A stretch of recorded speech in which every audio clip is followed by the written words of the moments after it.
Hey everyone, it's May 11th, and that means that if today's your birthday, you share it with serial killer Daniel Conahan, known as the Hog Trails Killer, who murdered perhaps as many as a dozen victims in the mid-1990s, and that is him right up there.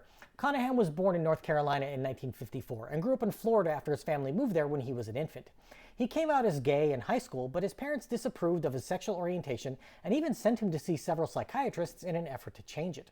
That obviously failed, and a few years after graduating high school, he joined the Navy to get away from his family, being stationed in Illinois in 1977. But in 1978, he was discharged and nearly court-martialed for homosexual behavior, since it was back when the military would kick someone out just for being gay. Conahan stayed in the Chicago area, but returned to Florida to take care of his aging parents in 1993. He became a vocational nurse in 1995, graduating at the top of his class, and began working at a local hospital. His story doesn't have a happy ending, however, since 6 corpses of nude men with their genitals mutilated turned up in the woods in southwestern Florida between 1993 and 1996. The first victim was found after the body had been outside for a month and displayed signs of rope burns as well as missing its genitalia.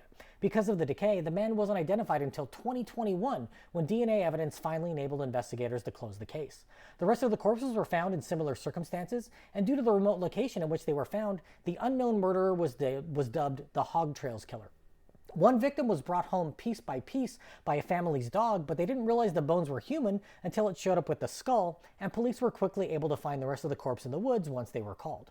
In 1996, a potential victim escaped when Conahan's car got stuck on their way to the woods. When he got out to push and free the vehicle, the man drove off in his car, which led to the potential murder victim being convicted of car theft and sent to prison. But police identified Conahan as a suspect in a 1994 attack on a man who had been tied to a tree, sexually assaulted, and nearly choked to death. Luckily, that man survived, but still had scars from the ropes 2 years later. They realized their mistake and used the potential victim in a sting operation to try and get information out of Conahan, and after 50 days of round-the-clock surveillance where he propositioned multiple undercover cops, he was arrested.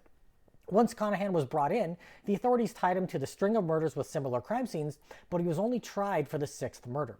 It is speculated that perhaps as many as a dozen more murders were his handiwork, including a group of corpses known as the Fort Myers 8, with multiple sets of skeletal remains being found in the same area where he attacked his victims. Conahan currently sits on death row in Florida. His story was featured in a 2018 episode of Buried in the Backyard on Oxygen. If this is your birthday, I hope you have a great day. Leave me a comment so I can wish you a happy birthday. If you know someone whose birthday it is today, send them this video so I can find out all about their birthday twin. And to Daniel Conahan, I say, happy birthday, you bastard.